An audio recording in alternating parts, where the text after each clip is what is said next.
The shuttle shook as it entered the atmosphere of Corvith Prime. Dr. Hannah. Kim pressed her face against the small window and watched the purple clouds swirl past. Below, she could see the massive crystal cities that the Velthari had built into. The mountainsides. Each building glowed with a soft blue light. "First time seeing a dragon planet?" asked Dr. Jin Park, sitting across from her. He was reading reports on his tablet, but his eyes kept looking at the view outside. "Yes," Hannah said, "it's beautiful, but also scary." Commander Yoon Tae-min, their military escort, looked up from his weapon checks. "Scary is right. These dragons are 12 feet tall and can shoot lightning from their claws." "Why did Earth send a medical team here anyway?" Jin closed his tablet. "The Velthari requested help with their mining operations. They're having health problems with their workers." Hannah nodded, but she knew there was more to it. The real reason was much bigger. The Velthari prince was dying and no one could save him. The Earth government thought it would be good to help, even if the chances were very small. The shuttle landed on a metal platform outside the main city. The gravity was stronger here than on Earth, and Hannah felt heavy as she picked up her medical bag. The air smelled like copper and ozone. 3 Velthari waited for them at the landing pad. Hannah had seen pictures before, but seeing them in person was different. They were huge, with scales that shifted from dark blue to silver. Their eyes glowed like stars, and electricity danced between their claws. The largest one stepped forward. "I am General Vextra. Welcome to Corvith Prime, humans." Her voice was deep and made the air vibrate. Hannah felt the sound in her chest. "Thank you for having us," Commander Yoon said. "We're here to help with your mining health issues." General Vextra's eyes dimmed slightly. "Yes, the mining issues. Follow me." They walked through the city streets. The buildings were carved from living crystal that pulsed with energy. Velthari citizens stopped to stare at the humans. Some looked curious, others looked angry.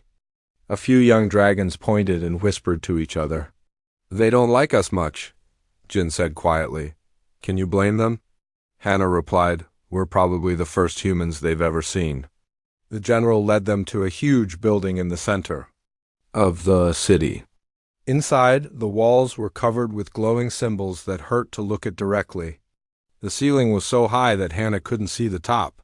"Wait here," General Vextra said. "The council will see you soon." She left them in a small room with chairs that were too big for humans. Jin and Commander Yoon sat down, but Hannah stayed. Standing, she was too nervous to sit. "What if they don't let me help?" she asked. "Then we go home," Jin said. "But you're the best inner species Dr. Earth has. If anyone can help them, it's you." Hannah wasn't sure about that. She had studied alien biology for years, but she had never worked on a patient before. The Velthari were the first alien species that humans had met, and they were very different from people. After an hour, General Vextra returned. "The council will see you now." The council chamber was enormous. 7 Velthari sat on crystal thrones arranged in a circle. Each one was at least 300 years old, and their scales had turned white with age. In the center of the circle was an empty throne, larger than the others. "Humans," said the dragon in the middle. "I am High Healer Morthak. We have called you here because our miners are getting sick." "Many have died," Hannah stepped forward. "We're sorry for your losses. We'll do everything we can to help." "Our own healers have failed," another council member said. "What makes you think primitive humans can succeed?" The word primitive stung, but Hannah kept her voice calm. "Sometimes a different perspective helps. Human medicine might see things your healers missed." High Healer Morthak's eyes glowed brighter. "Perhaps. But first, let me ask you something. If you cannot save a simple miner, how could you save royalty?" The question hung in the air like smoke. Hannah felt her heart beating fast. "I don't understand," she said. "Our prince is dying," General Vextra said from behind them. "He has been sick for 50 years. The best healers in the galaxy have tried to help him. All have failed." High Healer Morthak stood up. His massive form cast a shadow over the humans. "Prince Kale Velmuth has the same sickness as our miners. But worse, much worse. If you truly want to help, you must try to save him. But the miners," Hannah started. Are dying from the same disease, Morthak interrupted. Save the prince and you save them all? Fail, and you prove that humans are as worthless as we believed. The council chamber fell silent. Hannah could hear her own breathing and the quiet hum of the crystal walls. Can I see him? She asked. Several council members laughed. It was a sound like rocks falling. You want to examine our prince? One of them said. A human wants to touch. The heir to the crystal throne? Yes, Hannah said. I need to understand his condition. High Healer Morthak studied her for a long moment. Very well, but know this, human. If you harm him in any way, your death will be slow and painful. I understand, Hannah said. When can I see him? Now, General Vextra said. He is in the healing chambers below, but prepare yourself. The prince is not pleasant to look at. As they left the council chamber, Jin grabbed Hannah's arm. Are you sure about this? You don't have to do it. Hannah looked back at the council members watching. Them leave? She thought about the dying miners and the prince who had been suffering for 50 years. She thought about why she became a doctor in the first place. Yes, she said, I have to try. The healing chambers were deep underground, carved into the living rock of the mountain. The walls here didn't glow like the rest of the city. Instead, they were dark and cold. The only light came from floating crystals that cast strange shadows. General Vextra stopped at a massive door sealed with energy barriers. Beyond this door lies our prince. Are you ready, human healer? Hannah took a deep breath and gripped her medical bag tighter. I'm ready.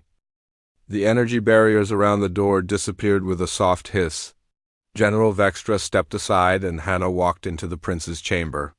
The smell hit her first, a mix of ozone and something that reminded her of burned metal. The room was huge and dark. Crystals floated near the ceiling, giving off a weak blue light. In the center of the room was a bed made of polished stone, and on it lay the most terrible sight Hannah had ever seen. Prince Kale. Velmuth was enormous, even for a Velthari. He should have been magnificent, but instead he looked like he was slowly dying. His scales, which should have been bright blue and silver, were dull gray and black. Some had fallen off completely, leaving raw patches of skin underneath. The worst part was his eyes. They flickered like dying light bulbs, sometimes bright, sometimes almost dark. When he breathed, Hannah could see pain in every movement. Prince. Kale, General Vextra said softly. The human healer is here. The prince's head turned slowly toward them. When he spoke, his voice was barely a whisper. Another healer? How many more must I disappoint? I'm Dr. Hannah Kim, she said, stepping closer. I'm here to help if you'll let me. Prince Kale tried to laugh, but it came out as a cough. You are so small. How can something so small help when the greatest healers in the galaxy have failed?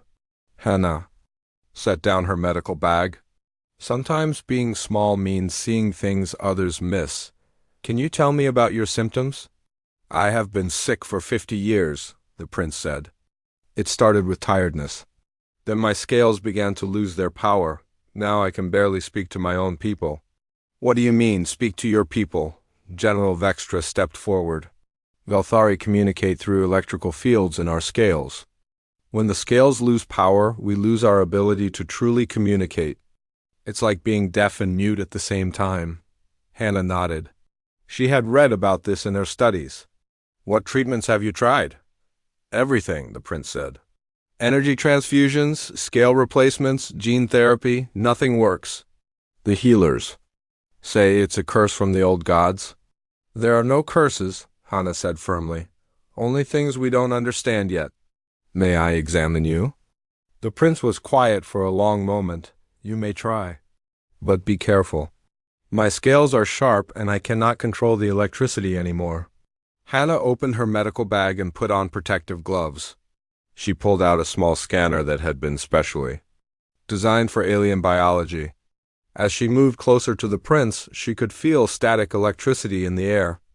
This might feel strange, she said, holding up the scanner. She started at the prince's head and worked her way down. The scanner beeped and flashed as it collected data. Some of the readings were normal for a Velthari, but others were completely wrong. Your electrical patterns are very unusual, she said, studying the scanner's display. Unusual how? General Vextra asked. It's like his body is fighting itself, Hannah said. The electrical fields are attacking his own scales. Dr. Jin Park stepped forward. He had been quiet until now, taking notes. That sounds like an autoimmune response. What is that? The prince asked. It's when the body's defense system attacks. Healthy tissue by mistake, Hannah explained. But I've never seen anything like this before. She continued scanning, moving down to the prince's chest. Here, the readings were even stranger. The scanner showed massive inflammation around the prince's heart crystal, the organ that powered a Velthari's electrical abilities. This is very important, Hannah said. When did you first notice the symptoms? 50 years ago, the prince said. I was visiting the deep mines in the northern mountains. I wanted to see the new quantum crystal deposits myself. Quantum crystals? Jin asked. Looking up from his notes, General Vextra nodded. A rare mineral we use for our most advanced technology. Very valuable, but also very dangerous to mine. Hannah's heart started beating faster. What kind of dangerous? The crystals give off strange energy, the prince said. Most miners can only work near them for short periods. But I stayed for 3 days, wanting to understand them better. Did other miners get sick after working with these crystals? Yes, General Vextra said quietly. Many became ill, some died. We had to limit mining operations. Hannah looked at her scanner readings again. Everything was starting to make sense. I need to see samples of these quantum crystals, and I need to run more tests. What do you think is wrong with him? General Vextra asked. I think your prince isn't sick, Hannah said. I think he's been poisoned. The room fell silent. Prince Kale's eyes flickered brighter for a moment. Poisoned? He whispered. Not on purpose, Hannah said quickly. But these quantum crystals might be causing an autoimmune reaction. Your body is treating your own scales as foreign invaders because they've been contaminated with quantum energy. Dr. Jin Park was writing frantically. That would explain why Velthari medicine hasn't worked. You've been treating the symptoms, not the cause. Can you cure it? The prince asked. Hope crept into his voice for the first time. Hannah hesitated. I don't know. This is unlike anything I've ever seen. But human medicine has dealt with autoimmune diseases before. We might be able to help. Might? General Vextra's voice was sharp. I need to study the quantum crystals first, Hannah said. I need to understand exactly how they're affecting Velthari biology, then I can develop a treatment plan. How long will this take? The prince asked. I don't know. Days, maybe weeks. Prince Kale closed his eyes. I have waited 50 years. I can wait a little longer. General Vextra looked at Hannah with new respect. You see things differently than our healers? That's because I'm not a Velthari, Hannah said. Sometimes an outside perspective helps. I will arrange for you to visit the quantum crystal mines, General Vextra said. But it will be dangerous. The energy levels are very high.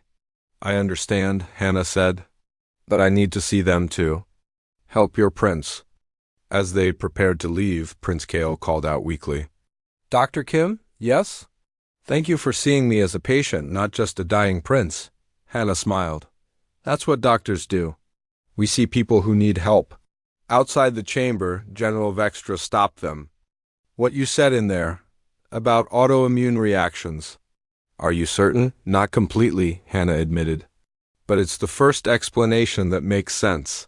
If I'm right, we might be able to save not just your prince, but all the miners who've been affected, and if you're wrong? Hannah looked back at the sealed door. Then we keep trying until we find the right answer. General Vextra nodded slowly. You are not what I expected from a human healer. What did you expect? Someone who would give up easily. Someone who would be afraid of failure? Hannah adjusted her medical bag. The only thing I'm afraid of is not trying hard enough.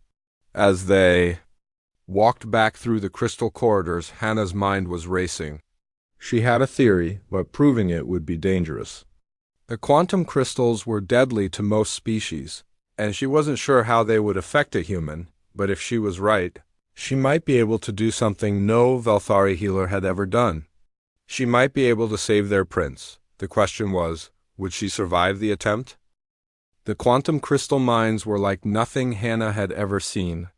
Deep underground, the walls sparkled with veins of purple and green crystals that pulsed with their own light. The air hummed with energy that made her teeth ache. "Stay close, General," Vextra warned. "The energy levels here can kill most species in minutes." Hannah wore a special protective suit, but she could still feel the crystal's power pressing against her. Dr. Jin Park walked beside her, taking readings with his equipment. Commander Yoon stayed near the entrance, ready to pull them out if needed. "How long can humans survive in here?" Jin asked.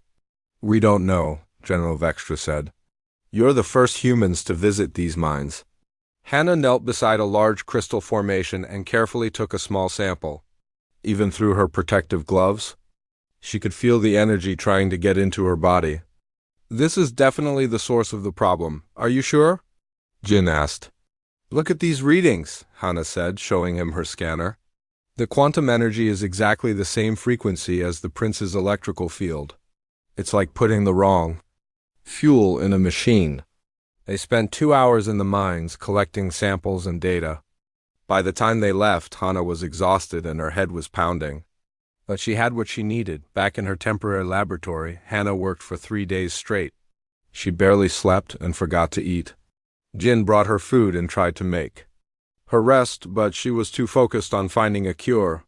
"I think I've got it," she finally said, showing Jin her results. The quantum energy doesn't just poison the electrical system. It changes the way the immune system recognizes healthy tissue. So the prince's body is attacking his own scales because they smell like quantum crystals? Exactly. "And I think I know how to fix it." Jin looked at her notes. "This treatment plan, it's very dangerous, I know," Hannah said. "But it's the only way."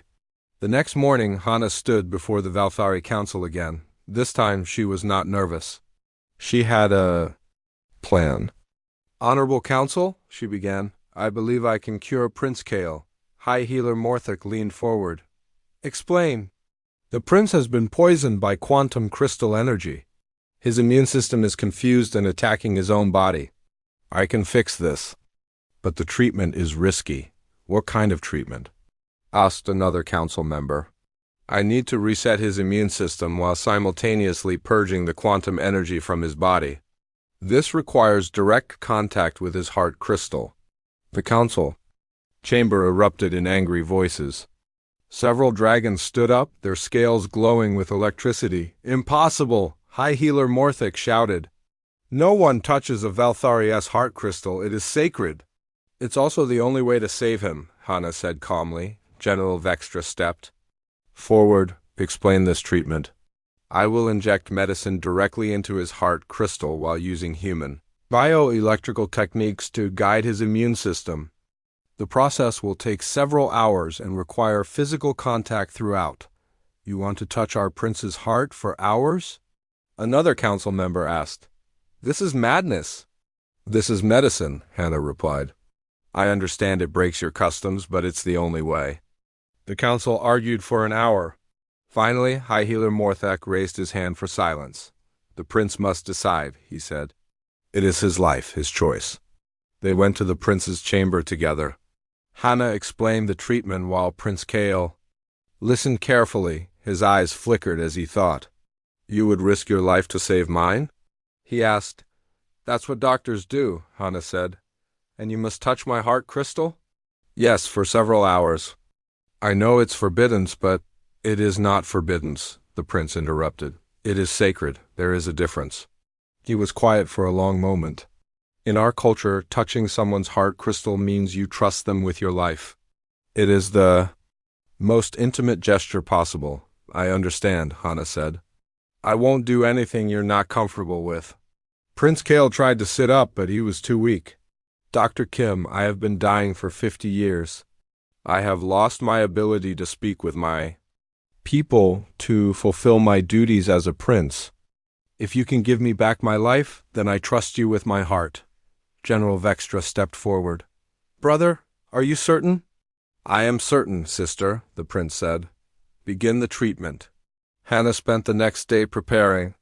She mixed medicines that had never been used on a Velthari before. She studied the prince's bioelectrical patterns until she could predict them. She practiced the procedure on computer simulations until she could do it with her eyes closed. Dr. So-Young Lee, the team psychologist, pulled her aside. Are you ready for this? It's not just medical treatment. You're about to share the most intimate experience in their culture. I'm ready, Hannah said. He's my patient. That's all that matters. The treatment began at dawn. Hannah had the prince moved to a special chamber with medical equipment. Jin and Commander Yoon waited outside while General Vextra stayed to watch. You ready? Hannah asked the prince. Yes, he whispered.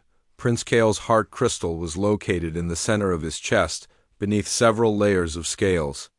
Hannah carefully moved the scales aside, revealing the crystal underneath. It was beautiful but dim, like a dying star. I'm going to touch your heart now, she said softly. I trust you, he replied. When Hannah placed her hands on the crystal, everything changed. She could feel the prince's life force flowing through her fingers. She could sense his pain, his loneliness, his fear. But she could also feel his strength and his hope. I can feel what you feel, she said, amazed. And I can feel your determination, he said. You really believe you can save me. I know I can, Hannah said, beginning the treatment. For the next 6 hours, Hannah worked while maintaining contact with the prince's heart crystal. She injected medicines, monitored his vital signs, and guided his immune system back to normal function. The whole time, she could feel his emotions, and he could feel hers. Tell me about your world, he said during a quiet moment. Earth is smaller than your planet, Hannah said, adjusting her equipment. We have blue skies and green plants. No crystal cities, but we have mountains and oceans. It sounds peaceful, sometimes. What about your world before you got sick? I used to fly over the crystal forests, he said. I could speak with every Velthari in the city at once. I was going to be a good prince. You still can be, Hannah. Sighed. This treatment is working. I can feel your immune system starting to recognize your own scales again. As the hours passed, something remarkable happened. The prince's scales began to change color. The dull gray turned to silver, then to bright blue. His eyes grew brighter. The electricity in his scales came back to life. It's working, General Vextra said, her voice full of wonder. How do you feel? Hannah asked. Prince Kale sat up for the first time in years. His voice was stronger. I feel alive. For the first time in 50 years, I feel truly alive. The quantum energy is gone, Hannah said, checking her scanner. Your immune system is back to normal. The prince looked at his hands. Electricity danced between his claws like it used. I can feel my people again. I can hear their voices in my mind. Then the treatment worked, Hannah said. Finally removing her hands from his hard crystal, Prince Kale stood up, towering over her. But instead of being scary, he looked magnificent. His scales shone like stars and his eyes blazed with life. Dr. Kim, he said, you have given me back everything I thought I had lost. How can I ever repay you? You don't need to repay me, Hannah said. Seeing you healthy is enough. No, the prince said firmly. Among my people, when someone saves your life by touching your heart, they become part of your family. You are no longer just a human doctor, you are my heart sister. Hannah didn't fully understand what that meant, but she could see it was important. I'm honored. The honor is mine, Prince Kale said. And now, heart sister, we have work to do. If this treatment can save me, it can save all the miners who have been poisoned. Hannah smiled. Then let's get started. 3 days after Prince Kale's recovery, something strange happened. The prince was walking through the crystal gardens when he suddenly stopped and placed his hand on a wall. What is it? General Vextra asked. She had been staying close to her brother since his healing, still amazed by his recovery. I can feel something, Prince Kale said, his eyes glowing brighter. The crystals in this wall, they're not natural. What do you mean? Hannah asked. She had been working with the prince to treat the poisoned miners, and his enhanced abilities still surprised her. These crystals have been changed somehow. They feel ... wrong. The prince pressed both hands against the wall and closed his eyes. There's a pattern hidden in the crystal structure. It's like a message. Dr. Jin Park pulled out his scanner. I'm reading high levels of quantum energy, but it's different from the mind samples. Different how? Hannah asked. It's more organized. Like it was put there on purpose. Prince Kale stepped back from the wall, his face pale. We need to go to the deep archives. Now, the deep archives were older than the rest of the city, carved into the mountain's heart thousands of years ago. Elder Theanel, the oldest living Velfari, met them at the entrance. Prince Kale, the old dragon said, bowing his head. I heard of your miraculous recovery. The human healer has done what we thought impossible. Elder Theanel, I need to see the ancient records about the quantum crystals, Prince Kale said urgently. When were they first discovered? The elder's eyes dimmed. Why do you ask? Because something is very wrong. The crystals in the city walls have been tampered with. Someone has been using them to create a slow poison. Elder Theanel was quiet for a long moment. Follow me. Deep in the archives, the elder showed them scrolls that were thousands of years old. The writing was in the old Velfari language, but Prince Kale could read it easily. The quantum crystals were discovered 53 years ago, he said, reading from the scrolls. But according to this, they were brought to us by traders from the Outer Rim. Traders? General Vextra asked. We thought our miners found them. No, Prince Kale said, his voice getting angry. The traders claimed they were gifts from a distant species that wanted to help our mining operations. They said the crystals would make us more powerful. Hannah felt a chill run down her spine. Who were these traders? Elder Theanel brought out another scroll. They called themselves the Zenth Collective. They said they were peaceful merchants who wanted to help young civilizations. I've never heard of them, Jin said. Neither had we, the elder replied. But they seemed friendly, and the crystals did make our mining more efficient, at first. Prince. Kale stood up suddenly. This was planned. Someone wanted to poison our people slowly. They gave us the crystals knowing they would make us sick. But why? General Vextra asked. To weaken us, Prince Kale said. Think about it. The quantum poisoning doesn't kill quickly. It slowly destroys our ability to communicate with each other. It breaks apart our society from the inside. Hannah was putting the pieces together. How many other worlds have been given these crystals? Elder? Thanal's eyes widened. The traders mentioned visiting many worlds. They said they were spreading prosperity throughout the galaxy. They were spreading poison, Prince Kale said grimly. We need to contact the other worlds immediately. Back in the communication center, Prince Kale used his enhanced abilities to reach out across the galaxy. His recovery had made him more powerful than any Velfari in generations, and he could speak with distant worlds that had been silent for years. What he found was terrifying. 7 worlds, he said after hours of communication. 7 civilizations have been given quantum crystals in the past 60 years. All of them are suffering from the same poisoning we had. How bad is it? Hannah asked. The crystalline hegemony has lost half their population. The thermal communes can barely maintain their cities. The Void Walkers have been in civil war for 20 years because they can't communicate properly anymore? General Vextra slammed her fist on the table. We have to warn them, tell them what Dr. Kim discovered. I already have, Prince Kale said, but there's more. Much more. He activated the main communication screen. Images appeared showing ships moving through space, armies gathering, and worlds going dark. While we've been slowly dying, someone has been building an empire, Prince Kale said. The Zenth Collective isn't just traders. They're conquerors. They weaken civilizations with poisoned gifts, then move in to take over when we're too sick to fight back. How many worlds have they conquered? Jin asked. Dozens, maybe hundreds. They've been doing this for centuries. Hannah stared at the images. They're not just poisoning individual species. They're poisoning the entire galaxy. And now they're preparing for the final stage, Prince Kale said. A massive fleet is gathering in the outer rim. They're planning to attack all the weakened worlds at once. When? General Vextra asked. Soon, within the next few months. The communication center fell silent. Everyone understood what this meant. The galaxy was facing its greatest threat in thousands of years, and most civilizations were too weak to fight back. There's something else, Prince Kale said quietly.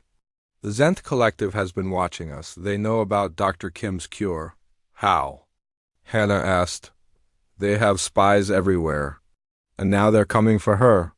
As if summoned by his words, alarms began blaring throughout the city. The defense screens lit up with warning signals. Multiple ships approaching, the defense coordinator reported. They're not broadcasting identification codes. General Vextra ran to the tactical display. How many? 20 ships. Heavy cruisers, they'll be here in 6 hours. Prince Kale looked at Hannah. They're coming for you, Heart Sister. They can't let your cure spread to other worlds. Then we fight, Hannah said. We can't win, General Vextra said. Our people are still recovering. We don't have enough healthy warriors. Then we run, Commander Yoon said. Get Dr. Kim off the planet. No, Hannah said firmly. Running won't solve anything. They'll just follow us and keep hunting. Prince Kale nodded. She's right. We need to do something else. What? Jin asked. We need to turn this poison into a weapon, Prince Kale said. Dr. Kim, you understand quantum crystal energy better than anyone. Can you reverse the process? Hannah thought for a moment. You mean instead of poisoning the Zenth Collective, we cure everyone else? Exactly. If we can spread the cure to all the poisoned worlds, they'll be strong enough to fight back. But how do we distribute the cure across the galaxy? General Vextra asked. Prince Kale smiled for the first time since learning about the conspiracy. We use their own network against them. The quantum crystals are connected across space. If we can modify the signal, we can send the cure to every poisoned world simultaneously. That's brilliant, Jin said, but incredibly dangerous. The energy levels required would be enormous. I can handle it, Prince Kale said. My enhanced abilities should be enough. And if you're wrong? General Vextra asked. Then we die fighting. Instead of dying slowly, her brother replied. Hannah looked around the room at the faces of her new allies. How long do we have? 5 hours until the fleet arrives, General Vextra said. Then we'd better get started, Hannah said, picking up her medical bag. We have a galaxy to save. Elder Theanel stepped forward. I will help. The archives contain the original quantum crystal specifications. We can use them to modify the signal. And I'll coordinate the defense, General Vextra said. We'll buy you as much time as we can. As they prepared for what might be their final battle, Prince Kale placed his hand on Hannah's shoulder. Thank you, Heart Sister, for everything. Thank me after we save the galaxy, Hannah said. We have work to do. Outside, the first enemy ships appeared as dark spots against the purple sky. The battle for the galaxy was about to begin, and everything depended on a human doctor and a dragon prince, working together to turn poison into medicine. The fate of countless worlds hung in the balance. The enemy ships looked like dark metal spiders against the purple sky. Hannah watched them through the crystal dome of the laboratory as she worked frantically to prepare the cure transmitter. How much time do we have? She asked Dr. Jin Park, who was monitoring the approaching fleet. 3 hours, Jin said. Maybe less if they decide to attack early. Prince Kale stood beside the massive quantum crystal array they had built in the center of the room. His scales glowed brighter than ever as he prepared to channel enough energy to reach across the galaxy. Are you sure your body can handle this? Much power? Hannah asked him. I don't know, he admitted. But we have to try. General Vextra burst into the room. The enemy ships are demanding we surrender Dr. Kim immediately. They say if we give her up, they won't attack the city. What did you tell them? Hannah asked. Nothing yet. But Hannah, maybe you should consider it. If it saves thousands of lives, ... No. Prince Kale said firmly. They'll kill her the moment they have her, and then they'll attack us anyway. Elder Thanel looked up from the ancient control panel he was working on. The prince is right. I have finished reading the old records.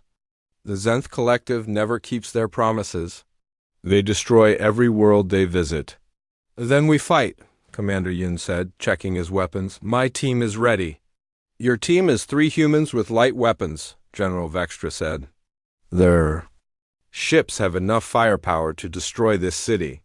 Then we better make sure our plan works, Hana said, connecting the last wire to the transmitter. Elder Theanol, is the crystal network ready? Yes, the old dragon said. But I must warn you, sending a signal this powerful will alert every species in the galaxy. Everyone will know what we're doing. Good, Prince Kale said. Let them know. Let them know that humans in Valthari refuse to be victims. Dr. So-Young Lee, who had been quiet until now, stepped forward. There's something else we need to consider. If this works, if we cure all the poisoned worlds at once, we'll be creating the largest alliance in galactic history. What do you mean? Jin asked. Think about it, So-Young said. 7 major civilizations, all suddenly healthy again, all grateful to humans in Valthari for saving them. That's a lot of political power. Power we can use to stop the Zenth Collective, Prince Kale said. Or power that makes us the biggest target in the galaxy, General Vextra pointed out. Hana paused in her work. Are you saying we shouldn't do this? I'm saying we need to be ready for what comes after, General Vextra said. If we save the galaxy, we become responsible for protecting it. One problem at a time, Hana said. First we stop the invasion. Then we figure out what to do next. The building shook as the first enemy shots hit the city's defense shields. Through the dome, Hana could see bright flashes of energy lighting up the sky. They're testing our defenses, General Vextra said. We have maybe an hour before they break through. The transmitter is ready, Hana announced. But I need to test it first. A small signal to make sure it works. Where will you send it? Prince Kale asked. The closest poisoned world. The crystalline hegemony is only 3 light years away. Hana activated the transmitter. The quantum crystals hummed with power as Prince Kale channeled his energy into them. A beam of purple light shot from the crystal array and disappeared into space. They waited. For long minutes, nothing happened.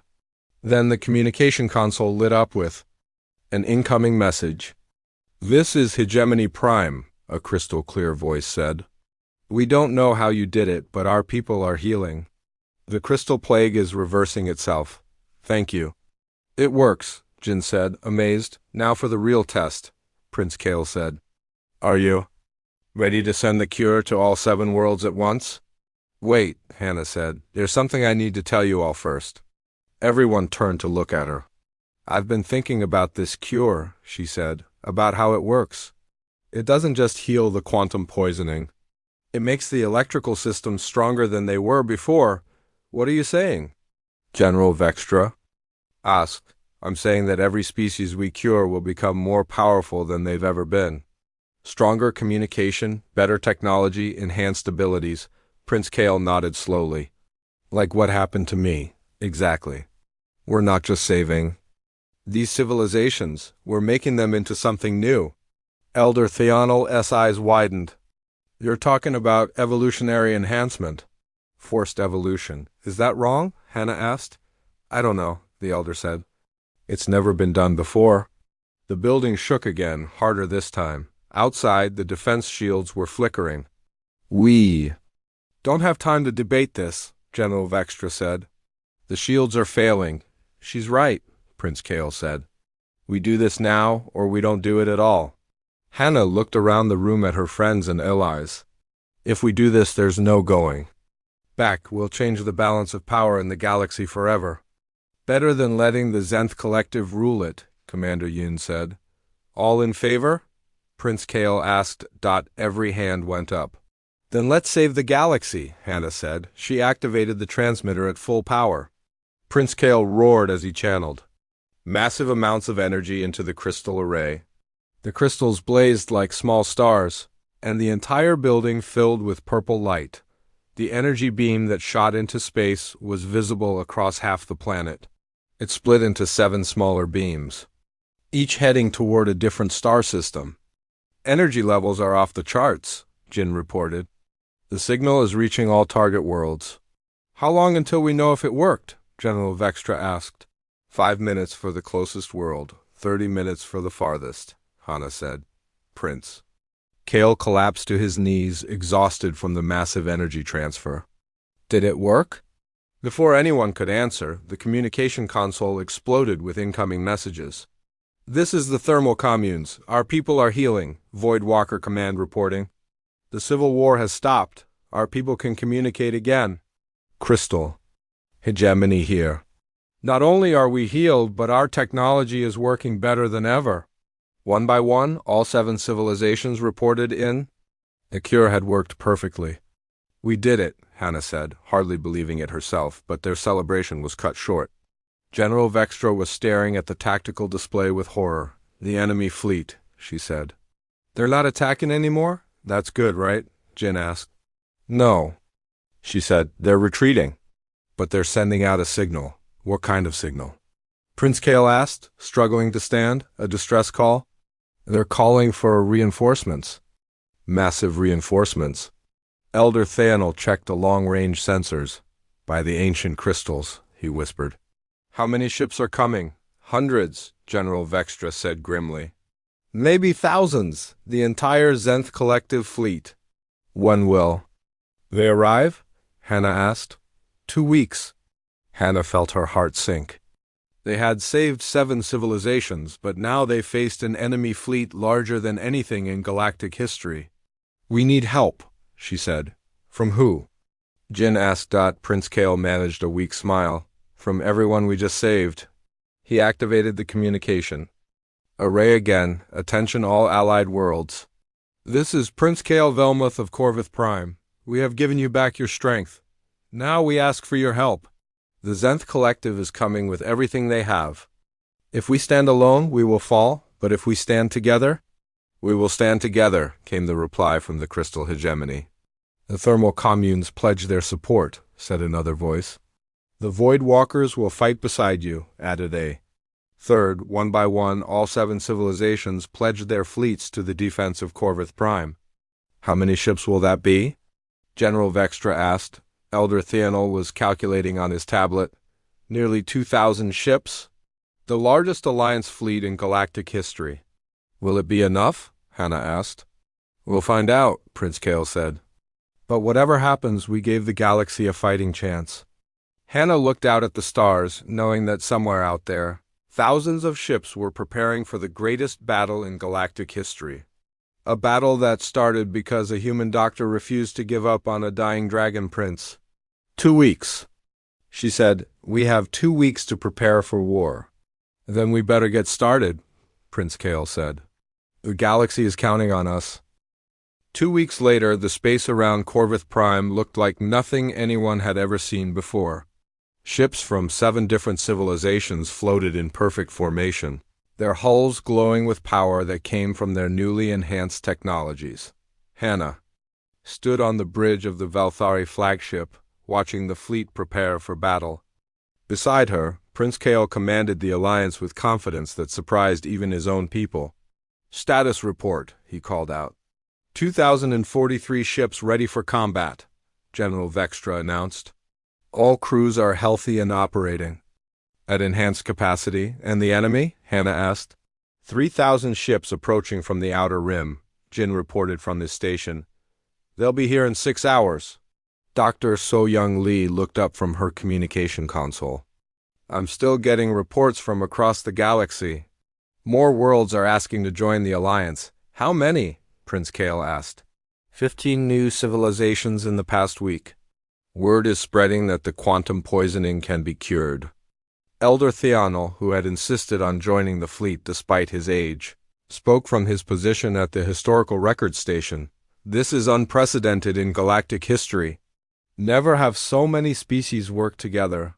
Commander Yoon, now wearing a special suit that let him work alongside the alien crews, joined them on the bridge. My team has finished installing the human medical equipment on all the ships. If anyone gets injured, we can treat them. Good, Prince Kale said, because this battle will decide the fate of the galaxy. The communication system crackled to life. A cold voice spoke in perfect galactic standard. "This is Admiral Zothkar of the Zenth Collective. You are harboring a dangerous criminal. Surrender the human called Hannah Kim, and we will allow your civilizations to live as our servants." Prince Kale activated the reply channel. "This is Prince Kale Velmuth, speaking for the Galactic Healing Alliance. We refuse your demands, Doctor. Kim is under our protection." "Then you will all die?" Admiral Zothkar replied. "Your little alliance cannot stand against the might of the collective." "We'll see about that," Prince Kale said. Cutting the transmission, the enemy fleet appeared on the main screen as thousands of dark shapes against the stars. They moved in perfect synchronization like a swarm of metal insects. "They're bigger than I expected," General Vextra said. "Size isn't everything," Hannah said. "We have something they don't." "What's that?"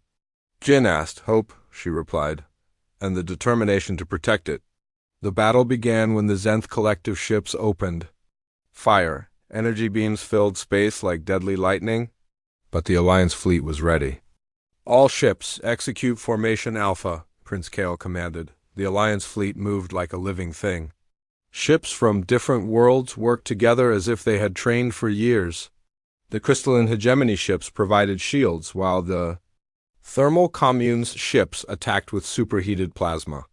The Velthari ships coordinated everything with their enhanced electrical abilities. "It's working," General Vextra said, amazed. "They're fighting like they're all the same species." "That's because they are now," Hannah said. "The cure didn't just heal them, it connected them." The space battle raged for hours. Ships on both sides were destroyed, but the Alliance held together. Every time a ship was damaged, others moved to protect it. When crews were injured, human medical teams rushed to help. Dr. Lim Soo-jin, who had arrived with reinforcements from Earth, coordinated the medical response. "Casualty reports are lower than expected," she announced. "The enhanced healing from the cure is helping wounded crews recover faster. But the Zenth Collective had one advantage: numbers. For every ship they lost, they seemed to have two more." "We can't keep this up forever," General Vextra said. "We're losing ships faster than we can replace them." "Then we need to end this quickly," Prince Kale said.